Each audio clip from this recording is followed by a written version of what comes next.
Hey Dude, The 90s called. with Christine Taylor and David Lascher. Is this on? I can hear you. Okay. Let's just welcome all the listeners to the very first episode of the Hey Dude, The 90s Called podcast. I'm David Lascher, and I'm here with my co-host, I am Christine Taylor. who's one of my dearest friends who we go way, way back, and we want to take you through the whole experience of Hey Dude and then use it as sort of a springboard to jump back and look back at the decade of the 90s, which were really fun for both of us. A lot went on for us in the 90s. Yeah. And for many people. So it would be great to connect those dots. Yeah, I feel like, people like our age are nostalgic for it, and, young adults are kind of fascinated with it, and we will have an incredible lineup of guests and from musicians, actors, athletes. I mean, my gosh, if we get some of the Chicago Bulls on there. We're going to go real 90s. All 90s. All 90s all the time.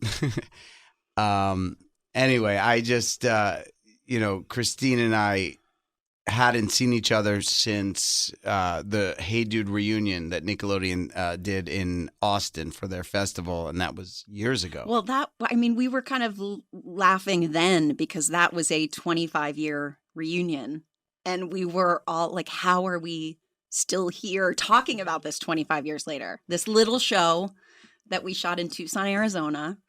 And so it was a great time for us all to reconnect. Because as we've talked about, at the time when the show ended, as we talk about the 90s a little bit, it was before cell phones. Oh, right. Yeah. We all just had our home numbers that we got. There were no emails. You were calling my mom in Scarsdale, parents. New York. And we were like, let's meet, and we both moved to LA. So we had home phone numbers for everybody, but there was no social media. There were no cell phones. So it was a way for us all to reconnect. And that sort of, is when we reconnected. Yeah. And 25 years later. It's so crazy because, you have done so much great work since then. And I've moved on and done stuff. But like, there's this fan base for Hey Dude that literally on a weekly basis, there's some people that come over to me, and they have to be in the right age range, right? Like if you weren't between 6 and 12 in 1990, you don't know what Hey Dude is. But if you were, it meant a lot to them. And I'll just say, like, Christine came over to my house last night, hung out with my wife, chill, and my kids, and it was like no time had passed. And the time we spent those couple years in Tucson, and we'll get into it, we were like a family. I mean, we were, I turned 17 on the set. You were 17. And we were basically on our own living at that hotel. And like, I feel like, like we're family, and I know you, no matter how many years have gone by, like we know each other, and it's a comfortability. Yeah. Like that was my first big time trip away from home. I had never been on the West Coast. I'd never been to Arizona. And it was like, it was sort of a pre-college experience. I think some of us then went on to go to college. You and I were not those two people that went on but to we go to did college. Get into NYU Tisch. We both were, yes. We deferred. We deferred our college years for our careers. But those years, when we look back, I think I think of some of the most, I cherish those, and we didn't know what we had either at the time. We just didn't know what it was. Yeah, we didn't know anyone was watching. It was like the beginning of cable. I mean, MTV was big, but like this was Nickelodeon's first scripted show. Yeah. So we were like in this bubble. Absolutely. Yeah. Nickelodeon, it was before Nickelodeon was cool. That's for sure. Like well, Nickelodeon they had some sketch shows and some game shows on. Right. And I remember auditioning for it. I came in from Pennsylvania to New York City to audition for the show. And I remember meeting you there. Yeah. I auditioned for Brad first. Really? Yes. I auditioned for Brad for Kelly's role first. And then they called me back and said, let's read you for Melody. Oh, you're so Melody. You could not have been Brad. Honestly, it's you know the Archie comics? Yeah. It's Betty and Veronica? Yes. And Betty was the sweetheart who, and then Veronica was the, kind of bitchy rich one. You could not have been Brad. All right. Well, I really thought I nailed it. As Brad, but I loved Melody. But yeah, that was really how we all got sort of put together in the middle of nowhere. And there were some locals that were hired as well that, hadn't been in show business before. But, that was really like the beginning for us. It was the beginning. You had already been auditioning a little bit. I had done some commercials. But yeah, we really had quite an adventure. It was interesting for me because, like, I was telling Jill today, my wife Jill, that I had done commercials, and then they had flown me out to LA to play a role on Who's the Boss, like a series regular, and it, I was one of my favorite shows. I didn't know that they would fly you to LA and then you wouldn't get it. Right. But Alyssa Milano happened to be dating Brian Bloom, who was on some soap opera. Yes, who my roommate in LA, Martha, yeah, was on that soap opera with Brian Bloom. That was her love interest on the soap opera. It's seriously all in the family. But the kid testing against me was Scott Bloom. Oh my gosh. I never had a chance, but then I did a pilot for NBC, which didn't go, which I also was like, what do you mean it didn't go? Right. And then Hey Dude was this huge success, and it was the least likely thing that I thought would be. Right. Yeah, I think for us, it was working on this show. Then we went off into our lives, and it was as the years went by that, it was like 1 year out of it, 2 years out of it, we would be in LA at the time. And, this was like well before streaming and reruns. It was like a show that was on once a week. Right. So it took a while for the run of the show to happen over the course of a few years. And when we moved to LA, obviously separately, but there were a lot of friends that we knew who had never heard of it. And then that people just would start coming out of the woodwork. Like you said, I would start to have people coming up to me in grocery stores and saying, I grew up watching you. And wait, do you remember, though, they flew us to do the Kids' Choice Awards? Yes. And I think we didn't have any idea people were watching the show. Right. Like, we were having so much fun, and we were so, deep into just the filming of it and our friendships. And then we got to LA, and we went to Universal, and we showed up on stage, and we were like, wow, people are watching this. Yeah. And yet I still felt like we were not fully welcomed at the party yet. Like, we weren't a network TV show. We weren't on Saved by the Bell, but we were like Saved by the Bell adjacent. Right. Right. Well, they were a morning show, so let's not. I know, but it was NBC, and right, right. And so I felt like we were always kind of. I always felt like the network kids were so cool, like the stepchild. Yeah, totally. Like the Hogan family, the brothers. It wasn't Jason, but it was like the brothers from the Hogan family were at that awards show, and we got to meet those people, and I was like, they're so cool. They're on Hogan, network shows. Jason Bateman.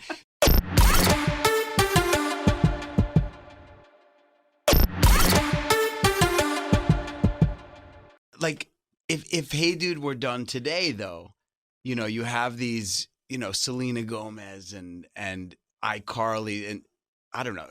I think about, like, if this had happened today, you'd have probably a record deal, and, and it's just those, a Nickelodeon or a Disney show or a cable show. Yes. Today means a lot more than it did at the time. Yeah, absolutely. It was a different time. And I feel like for us, we were working in this bubble, but we were really just like being kids together.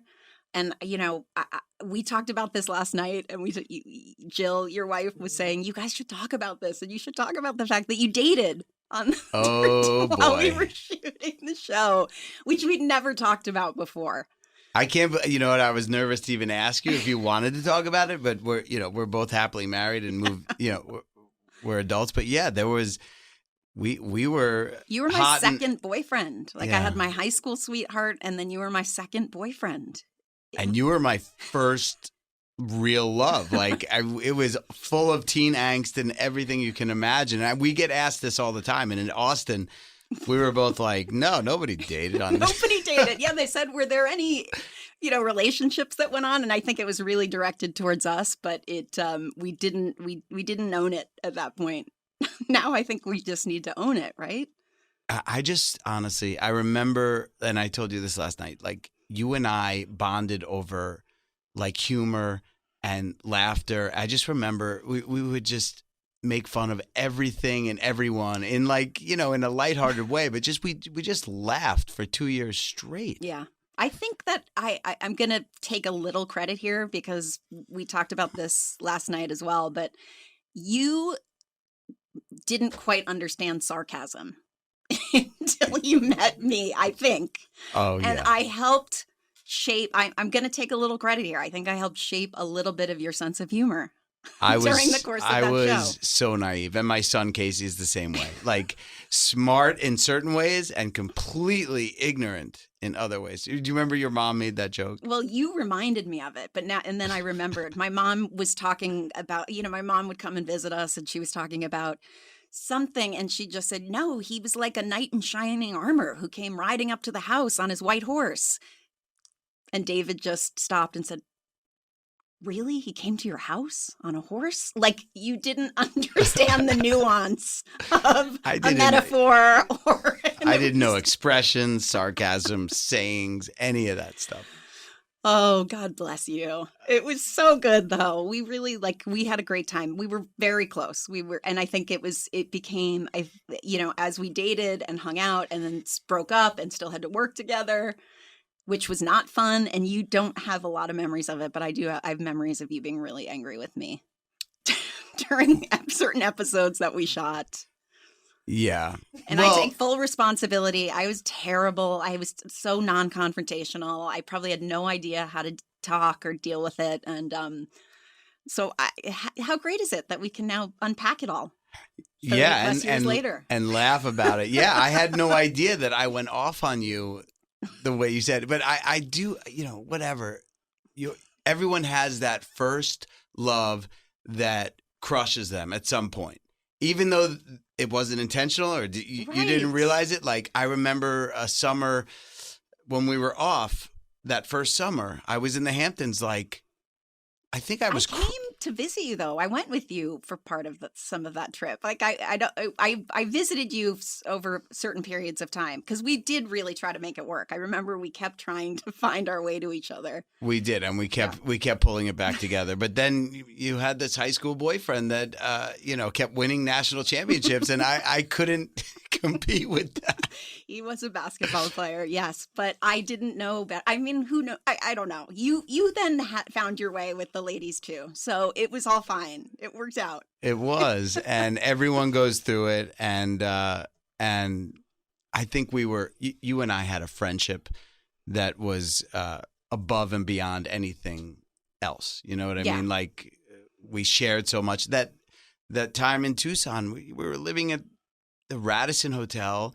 We this Southern family from Knoxville, Tennessee.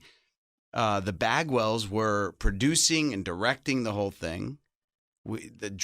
Everyone. Yeah, you couldn't write the story of the weird stuff that was going on there in, sort of under the umbrella of it being the sweet, innocent kids TV show. I mean, there were like crew members having affairs with people. Like there was a lot going on that we were just so sort of very naive, very oblivious. We probably heard about it but didn't realize what was going on. We didn't have we both had our driver's license, but we didn't have a rental car to take anywhere, so we would have the van driver Cotton take us.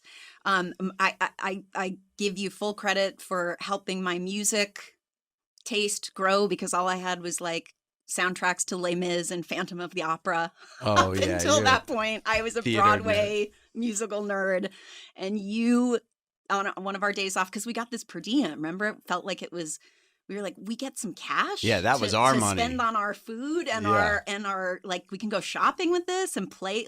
It felt like Monopoly money.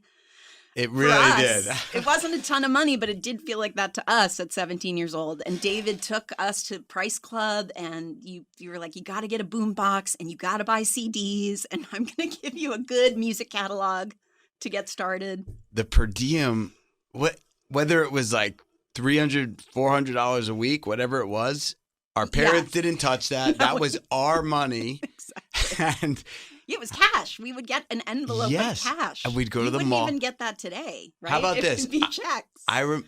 First of all, a lot of what went on would not fly today. We were literally kids living in a hotel with no supervision other than, this production crew that, they were doing their own thing. But yes. I remember that your birthstone was Ruby. Yeah.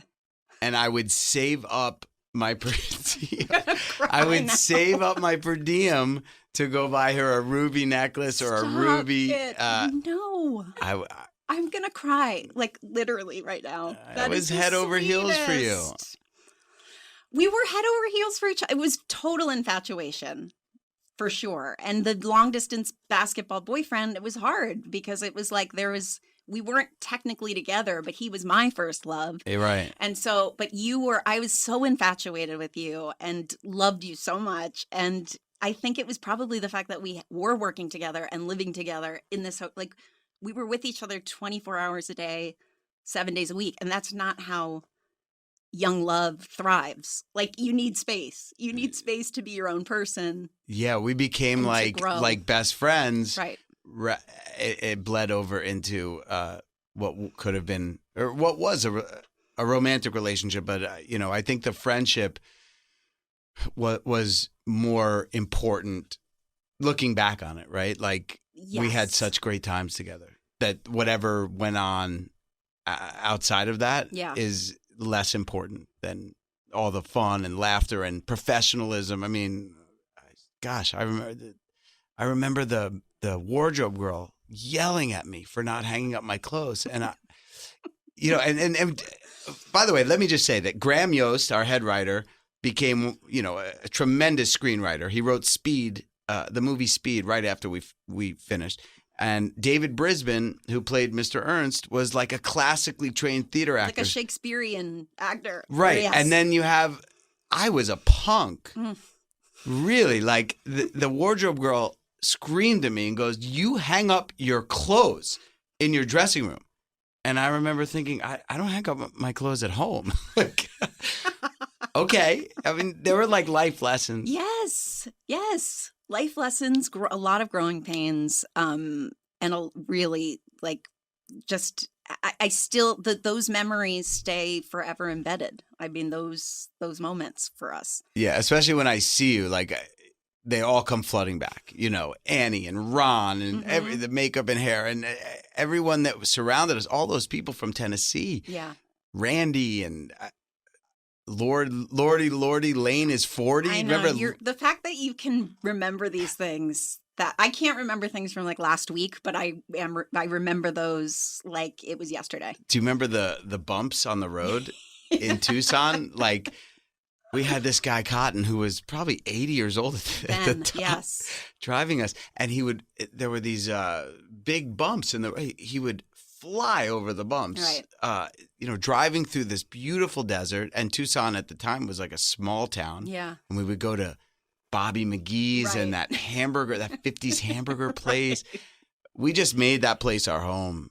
And I think that all came off in the show, that we were having fun. Yeah. It's pretty remarkable 30 years later that we have a podcast together. And I honestly, I brought this to Christine and let's be honest, that I was so grateful to be working with iHeart and this team here who they're the best at what they do. And when I pitched the podcast about a look back on the decade of the 90s, Amy Sugarman and her team said to me, "You need a female co-host." And I gave a list of people that I had worked with that would be relevant to this show. And Amy called me back and she said, "Christine Taylor, if you can get her, we have a show." And I hadn't even mentioned it to you. And I don't think I had talked to you. We hadn't talked in a few years. A few years. Yeah.